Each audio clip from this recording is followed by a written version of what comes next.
Bonjour et bienvenue sur le podcast Explore Japon. Le podcast qui explore le Japon sous toutes ses coutures. Des conseils voyages, de la culture ou bien de la vie de tous les jours en passant par l'apprentissage du japonais, partons ensemble 2 fois par semaine pour ce magnifique pays qu'est le Japon.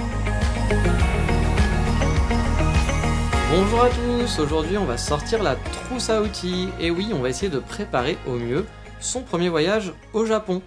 On va donc voir comment trouver les bons spots et toutes les infos basiques pour son premier voyage au Japon. Alors, j'ai déjà pu aider quelques-uns d'entre vous avec mes podcasts, certains me l'ont déjà dit et franchement je suis super content si mes émissions peuvent vous aider à mieux appréhender votre voyage ou bien tout simplement vous donner envie de découvrir de nouveaux endroits au Japon. Je tiens à remercier du coup tous les gens qui m'écoutent, vous êtes de plus en plus nombreux et ça fait vraiment plaisir de recevoir vos messages sur Instagram principalement et parfois sur Facebook. Donc n'oubliez pas de faire connaître le podcast en le partageant ou en donnant une note sur Apple Podcast par exemple, ça me fera toujours plaisir et en plus ça permet de faire connaître le podcast à plus de gens. Mais revenons au sujet du jour, c'est-à-dire préparer son voyage au Japon. On va vraiment revenir sur les basiques. Alors pour partir au Japon, il faut savoir il n'y a pas besoin de vaccin particulier. Et vous pouvez rester 3 mois sur place sans faire de visa. Il suffit juste que votre passeport soit à jour et vous pouvez partir sans avoir à demander aucun papier ou autre à aucune administration. Alors pour partir, bien entendu, il faut un billet d'avion. Il y a aussi la nage qui est possible, voire le pédalo-cygne, ça ferait une très belle aventure. Et dans ce cas-là, faites-moi rêver si vous faites ça en envoyant vos photos en pédalo-cygne en train de traverser l'océan. Je serai hyper content. Mais bon, au final, je pense que vous allez opter pour le billet d'avion et c'est beaucoup plus sûr, forcément. Alors, donc vous avez plein de compagnies pour partir, comme ANA, ou bien JAL, ou encore Air France, par exemple. Moi, personnellement, je passe toujours par ANA, car je n'ai jamais été déçu, et les prix sont plutôt corrects, je trouve. Avec ANA, en plus de dans la classe éco, vous avez le droit finalement à 2 bagages en soute, de 23 kg, ce qui peut être assez cool si vous comptez revenir avec quelques cadeaux ou des auto-cadeaux à vous-même. Vous pouvez partir avec une valise et revenir avec une deuxième sans avoir de surplus à payer, ce qui est assez chouette. Au niveau des vols, il y a des vols directs de 12 heures environ. Un billet peut se trouver en moyenne entre 700 et 1000 euros. Il y a aussi des vols avec des changements et là on peut s'en tirer pour vraiment pas très cher, genre environ 450 euros. Je vous laisse aller checker les comparateurs de vols qui sont toujours très efficaces pour ça et qui seront meilleurs que mes conseils car vous le savez, les prix des billets c'est un petit peu obscur, ça change tout le temps. Donc n'hésitez pas à vous faire des alertes et à regarder régulièrement le prix des billets. Mais restons encore en l'air quelques minutes, car à Tokyo, vous avez le choix aussi entre 2 aéroports. Il y a Narita et Haneda. Perso, j'atterris toujours à Haneda car je le trouve l'aéroport très pratique pour rejoindre Tokyo. Parce qu'il y a un métro aérien qui va directement, ou alors il y a plein de petites lignes de train qui vous amènent un petit peu partout, que ce soit dans le sud, à Shibuya, ou voire même à Asakusa. Moi, j'aime beaucoup arriver par là. Mais suivant où vous logerez, il sera peut-être plus judicieux d'arriver à Narita. Narita se trouve dans le nord et Haneda se trouve dans le sud. Haneda au final est beaucoup plus proche de Tokyo, mais les deux permettent d'accéder facilement à la ville. Il n'y a pas d'inquiétude, si vous arrivez par Narita, ça sera tout aussi simple. Mais bon, là on est en train de partir, de prendre l'avion, mais avant de partir, faut quand même choisir la date de quand vous allez vouloir partir. Car oui, vous allez avoir des impératifs sûrement, mais si vous avez le choix, il y a vraiment pour moi de meilleures saisons par rapport à d'autres. Le classique, c'est vraiment de partir pour les sakura, les cerisiers en fleurs. Il faut souvent tabler pour fin mars, mi-avril. Mais attention, c'est pas une science exacte, cela dépend beaucoup de la météo. Honnêtement, voir le Japon sous les sakura est une super expérience. C'est magnifique, le temps est super agréable, pas trop chaud ni trop froid, il fait assez beau, il y a très peu de pluie à ce moment-là, et les Japonais en plus sont tout excités en faisant des hanami dehors sous les sakura le week-end, ou alors en faisant des tonnes de photos. Même le salaryman va s'arrêter en allant au boulot pour prendre des photos des sakura, donc c'est vraiment plaisant à voir. Mais après, attention, la première semaine de mai est à éviter. Ce n'est pas la mort non plus, vous pouvez le faire, mais ça peut être plus compliqué, niveau tarif ou même parfois pour prendre un train, car c'est la Golden Week, la grande semaine de vacances des Japonais, où s'enchaînent plusieurs jours fériés, et les Japonais en profitent souvent pour bouger ou retourner voir leur famille, et du coup c'est compliqué de prendre des trains et beaucoup de choses sont fermées ou alors très chères. Mais personnellement, la saison que je préfère le plus, ça reste l'automne et les momiji, donc là où il y a les érables et toutes les couleurs. La nature offre un formidable spectacle avec des arbres vraiment de toutes les couleurs, c'est superbe. En plus, le temps est souvent agréable. Pour vous dire, à Paris, fin octobre, je portais un manteau, et arrivé au Japon cette année en novembre, j'ai eu vraiment super chaud. Et quand j'ai enregistré ce podcast, donc là on est en décembre, mais on est fin décembre, mais tout le mois de novembre et le début décembre ont été vraiment très agréables. J'avais pas besoin de manteau, il faisait beau, il y avait du soleil la plupart du temps, j'ai quasi pas eu de jours de pluie, ça a été vraiment un régal pour se balader. Et pour profiter des Momiji, ça va dépendre là aussi des dates, parce que c'est pas les mêmes suivant où vous êtes. Mais sur Kyoto, habituellement, par exemple, la période forte, c'est de mi-novembre à début décembre. Cette année, on nous avait dit que ça allait être décalé de 2 semaines et que la période forte allait être de début décembre à mi-décembre, mais finalement, ça n'a pas été le cas. Il y a eu un petit peu moins de couleurs, les feuilles sont tombées un peu plus vite, il a fait un petit peu plus froid plus rapidement, mais on a quand même pu en profiter en gros 15 novembre jusqu'à début décembre, ça a été la meilleure période. Si vous arrivez début novembre, ça commence, mais c'est pas encore tout à fait ça. Bien entendu, vous pouvez aussi partir en été, il fait beau, il y a de belles plages au Japon, mais attention, au Japon, il fait très chaud et humide. Si vous ne supportez pas la chaleur, ça risque d'être compliqué pour vous. Perso, moi, c'est la saison que je déteste le plus car il fait vraiment trop chaud pour moi. Je vis constamment avec la clim et ça me donne vraiment pas envie de sortir ou de me balader parce que je suis en nage et en sueur. Mais vous pourrez quand même profiter des petites fêtes de quartier qui pullulent pendant l'été ou bien des magnifiques feux d'artifice qui sont tirés un petit peu partout. Dans le Japon, c'est quand même une saison qui est chouette, mais il faut supporter la chaleur. Si la chaleur, c'est pas votre truc, ça risque d'être un moment un peu compliqué pour vous. Et n'oubliez pas en plus qu'en 2020, il y aura les Jeux Olympiques. Donc ça risque d'être un peu la folie. Côté visite, beaucoup de touristes, les hôtels pris d'assaut qui vont sûrement augmenter les prix, ils vont essayer d'en profiter. Donc si vous pouvez partir à un autre moment que l'été 2020, et qu'en plus le sport c'est pas votre truc, ça serait vraiment un petit conseil que j'aurais à vous donner. Décalez votre voyage peut-être à dans un an, ou alors en automne comme je vous l'ai dit, ou après les Jeux Olympiques. Mais là, à mon avis, je pense que c'est vraiment pas le bon moment pour vouloir partir en vacances. Ou alors il faut vraiment aimer le sport, les JO et avoir les économies qui vont avec. Et puis pour finir, en hiver, c'est beaucoup plus calme. Mais il fait nuit tôt au Japon, donc l'hiver c'est plus compliqué pour faire des visites. Je vous conseillerais pas forcément cette période. Mais toutefois, si vous pouvez venir qu'en hiver, vous inquiétez pas, vous aurez quand même de quoi faire. Il fait pas trop froid en général au Japon, alors ça dépend pareil si vous êtes frileux ou pas. Moi je suis pas très frileux, donc pour moi, l'hiver au Japon, bien sûr pas à Sapporo, mais à Kyoto par exemple ou à Tokyo, pour moi c'est assez agréable. Par exemple, j'ai souvenir d'avoir passé 2 semaines à Tokyo en janvier et en février l'année dernière, sans manteau, parfois avec un superbe soleil, et forcément il y a moins de touristes, donc ça c'est aussi un point qui peut être intéressant. Par contre, un autre conseil que j'ai à vous donner, c'est essayer d'éviter la dernière ou la première semaine, on va dire entre le 27 et le 4 janvier, le 27 décembre et le 4 janvier, car beaucoup de choses sont fermées. Il va y avoir beaucoup de cafés, de restaurants qui vont être fermés, parce que c'est une genre de période de vacances où les gens passent leurs vacances en famille. Nous, ça va être Noël. Pendant Noël, vous pouvez vous balader, tout sera ouvert, il n'y aura aucun souci, parce qu'ici, ils ne fêtent pas spécialement Noël. Il y a des décos, bien entendu, il y a des décos de Noël, c'est sympa à voir, mais voilà, il n'y a pas une fête où les gens vont rester à la maison. Par contre, la dernière semaine, il y a souvent beaucoup de choses de fermées. Encore une fois, tout ne sera pas fermé, mais voilà, si vous avez noté des cafés, vous avez noté des restaurants, c'est possible que vous ne puissiez pas y aller. Moi, ça m'est déjà arrivé. L'année dernière, à Kyoto, pendant cette semaine-là, ça avait été un peu l'enfer pour moi, parce que tout était fermé. Tous les endroits où j'aimais bien aller étaient fermés, donc du coup, je pouvais aller nulle part. Ou alors j'ai dû essayer des nouveaux endroits et c'est ce que j'ai fait. Donc à vous de voir, suivant vos disponibilités et vos envies, mais toutes les périodes sont plus ou moins bonnes. Moi je vous conseille vraiment fortement l'automne, ou alors les cerisiers, les sakuras. Et après si vous devez venir l'été ou l'hiver, pas de souci, vous passerez quand même un agréable moment.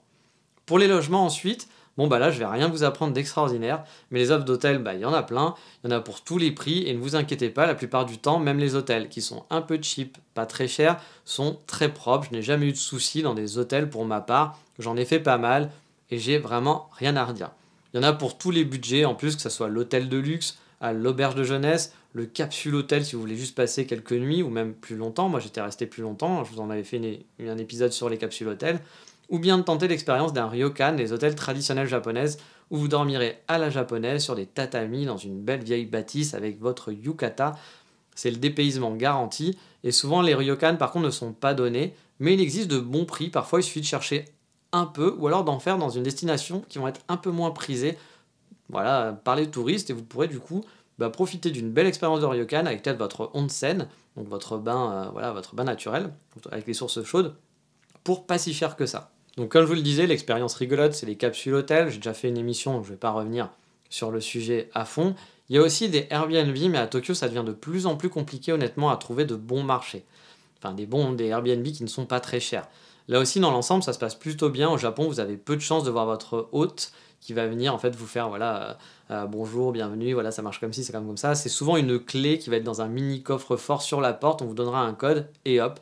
Alors je sais que certains ont eu des problèmes parfois avec des arnaques sur Airbnb, mais moi j'ai jamais eu aucun souci. Donc un conseil, regardez toujours les commentaires des autres utilisateurs avant de prendre un Airbnb. Ne prenez jamais un Airbnb s'il n'y a pas de commentaires. Vous pouvez le tenter, parce que si voilà, votre budget est limité, bah, y a des gens qui vont mettre un Airbnb pour la première fois, donc forcément ils vont avoir personne dans l'appart, vous allez peut-être être le premier, donc forcément il n'y a pas de commentaires, mais c'est un risque que vous pouvez prendre. Moi j'avoue, j'essaye d'éviter, j'essaye toujours de prendre des Airbnb où il y a eu quand même pas mal de retours derrière, je lis toujours les commentaires des gens pour être sûr que tout se passe bien et qu'il n'y ait pas de mauvaise surprise. Et c'est fini du coup pour les hôtels, mais une autre chose, et peut-être une des trucs les plus importantes à faire avant de partir, c'est de commander un pocket Wi-Fi ou de penser à une carte 4G. Moi, j'avais fait aussi une émission expliquant comment marche le Pocket Wi-Fi. Je vous invite à l'écouter, mais il vaut mieux le prévoir avant le départ. Comme ça, vous n'avez pas de soucis, vous n'avez pas de stress dès que vous arrivez au Japon. Aller au Japon peut être un peu synonyme de stress pour certains, je le sais, parce que on se dit la langue, ça va être compliqué, c'est une autre culture. Si vous avez Internet dès le départ avec vous, vous n'aurez pas de problème, donc il vaut mieux le réserver avant. Je vous invite à écouter l'émission sur le Pocket Wi-Fi. Pareil, je ne vais pas m'attarder là-dessus. Pareil aussi pour le fameux JR Pass, le pass de train, qui est vraiment pratique. Il vaut mieux le commander avant de partir. Et il y a plein de sites qui proposent ce service. Là aussi, j'avais fait une émission à ce sujet, donc je ne vais pas m'étendre. Mais sachez qu'au pire, on peut parfois l'acheter sur place.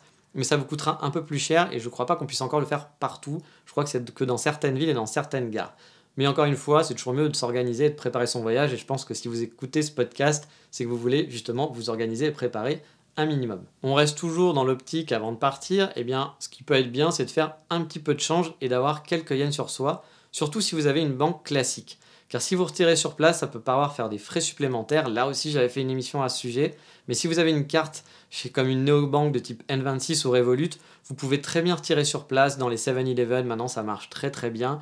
Sachez qu'il vous faudra quand même un petit peu de liquide dès le départ pour vous prendre une carte de type Suica, une carte de transport par exemple quand vous êtes à l'aéroport. Vous pourrez retirer à l'aéroport aussi. Mais par sécurité, c'est toujours bien d'avoir un petit peu de monnaie avec vous. On ne sait jamais. S'il y a un problème avec votre carte ce jour-là, pour X raisons, si vous avez un petit peu de liquide, voilà, ça vous permettra de régler les problèmes et de régler le souci au cas où il y en ait un. Et donc on va rester toujours dans la thématique de l'argent. Si vous souhaitez donc retirer un peu d'argent, comme je vous invite à le faire, je vous invite à regarder bien en amont le cours du yen et de suivre régulièrement pour essayer de retirer au bon moment. Il y a plein de sites qui permettent de faire ça. Il y a des applis. Sur l'iPhone, je crois que vous pouvez même le mettre d'office, et je crois que l'appli s'appelle Bourse, je pense qu'il doit y avoir l'équivalent sur Android, qui vous permet de choisir voilà, une monnaie et de regarder un petit peu l'évolution régulièrement, tous les jours vous passez dessus, vous regardez où on en est. Parce que voilà, si vous tournez à 1 euro égale 130 yens par exemple, ça peut être un bon montant pour aller récupérer des yens. Mais il est pas rare de le voir tourner à 120, en tout cas c'est le cas par exemple, le jour où j'enregistre ce podcast, on est à 120 yens à peu près, voire moins. Et parfois, si vous avez de la chance, vous pouvez même être au-dessus des 140. Et dans ce cas-là, il faut foncer. Parce que la différence sur un voyage, ça peut être pas si mal. Si vous êtes à, je sais pas, 1 euro égale 110 yens ou 1 euro égale 140 yens, si vous dépensez 3000 euros, 4000 euros, mine de rien, ça va faire une petite somme au final. Donc, si vous voyez que le yen est assez cool et que c'est à 1 euro égale 140 yens par exemple, ou 150, là, franchement, allez chercher du liquide.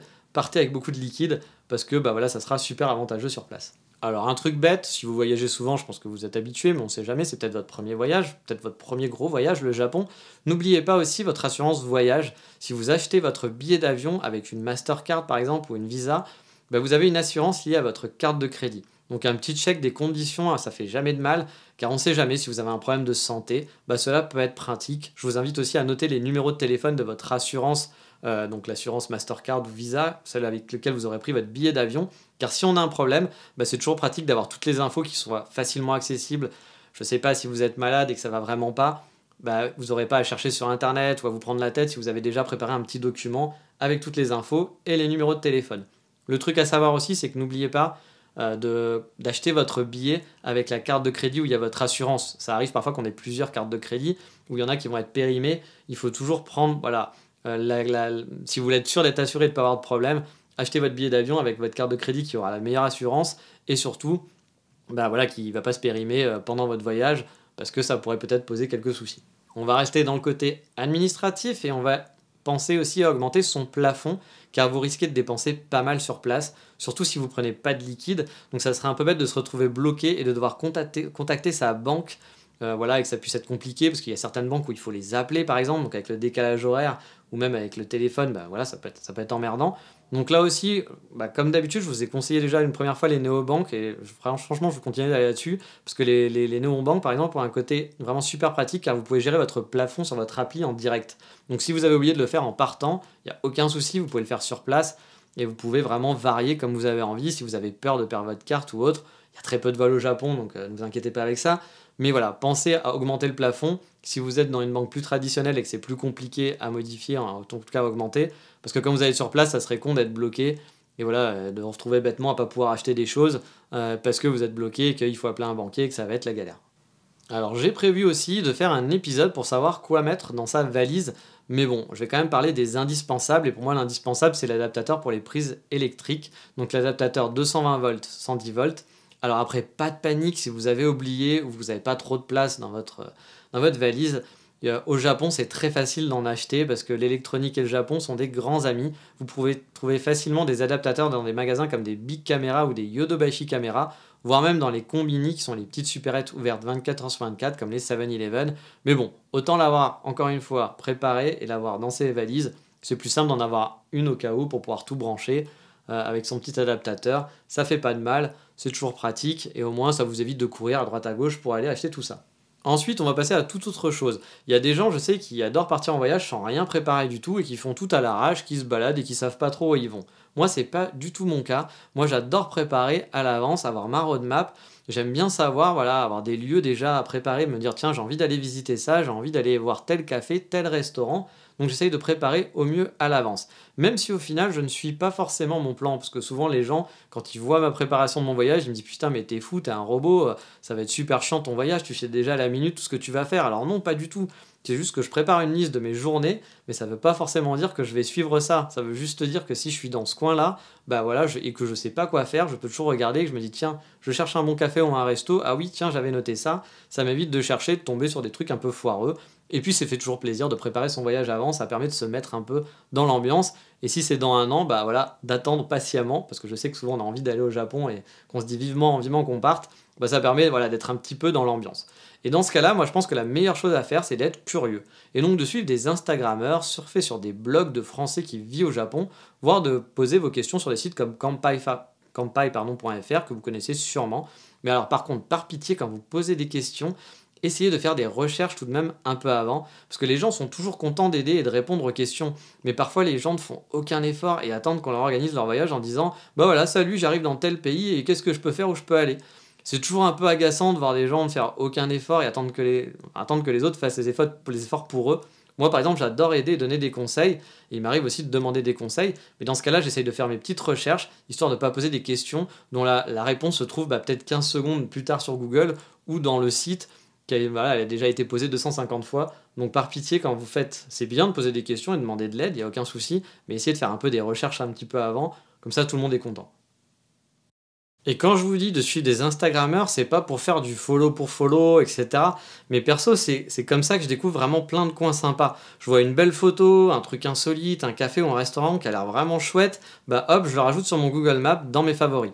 Et je vous conseille vraiment fortement de faire pareil avec des Instagrammeurs japonais pour connaître les lieux les plus locaux. Car souvent les gens, les Instagrammeurs français ou même les gens qui habitent sur place, bah, ils vont tous dans les mêmes endroits.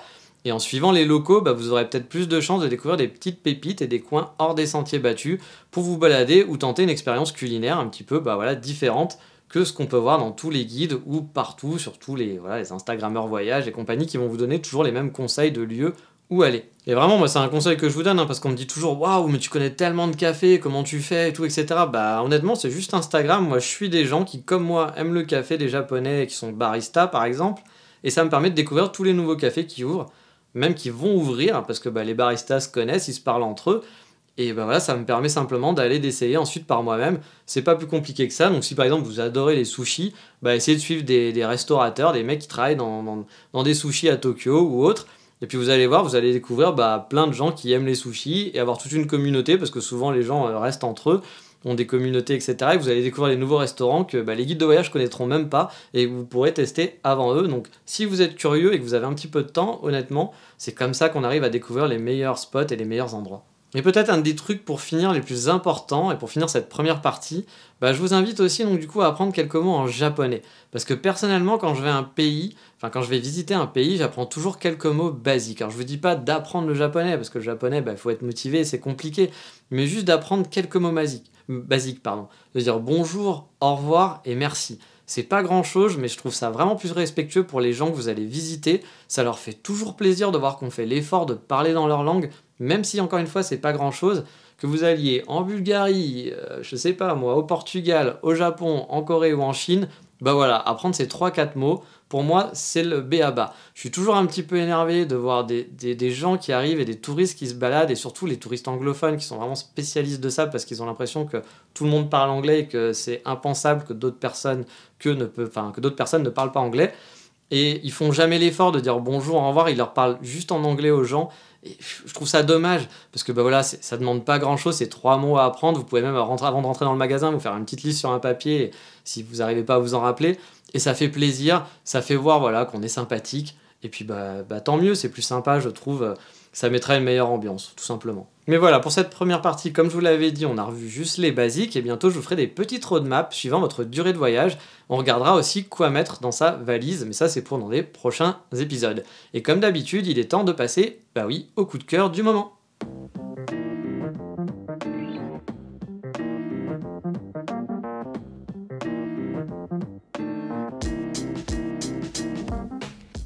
Et le coup de cœur du moment, ça sera pour un magazine papier qui est disponible aussi gratuitement en ligne, qui s'appelle Zoom Japon. C'est un magazine qui chaque mois parle du Japon et qui est fait par des Japonais. Je l'ai connu car quand je prenais des cours de japonais à Paris, à Espace Japon, j'avais le droit au magazine gratuitement qu'on m'amenait à chaque fois pendant mes cours. Et honnêtement, c'est super intéressant, ça parle de tous les sujets, on apprend plein de choses sur le Japon. Alors ne vous attendez pas à de la J-pop ou à de l'otaku sur toutes les pages, c'est pas vraiment le but du magazine, même si ça arrive parfois, qu'ils vont parler de films d'animation par exemple, mais c'est plus des infos sur la vie de tous les jours et sur le Japon. Des dossiers qui vont être vraiment divers et variés, c'est une bonne pause lecture si vous aimez le Japon tout simplement. Donc je vous ai mis comme d'habitude sur le site d'explorejapon.com le lien vers le magazine, pas de souci. Mais voilà, c'est fini pour aujourd'hui, et dans le prochain épisode, on va repartir dans les cafés. Après les parties 1 et 2 des cafés sur Kyoto, cette fois on va aller s'attaquer à la plus grande ville, on va partir à Tokyo et je vais essayer de vous faire découvrir les meilleurs cafés de la ville, ceux qui sont mes préférés, mais pour en avoir testé plus d'une 50aine je pense à Tokyo, je pense que je commence à avoir un bon stock de bons cafés, donc ça devrait vous plaire. Mais sur ce, je vous dis à bientôt, ciao, mata, bye bye.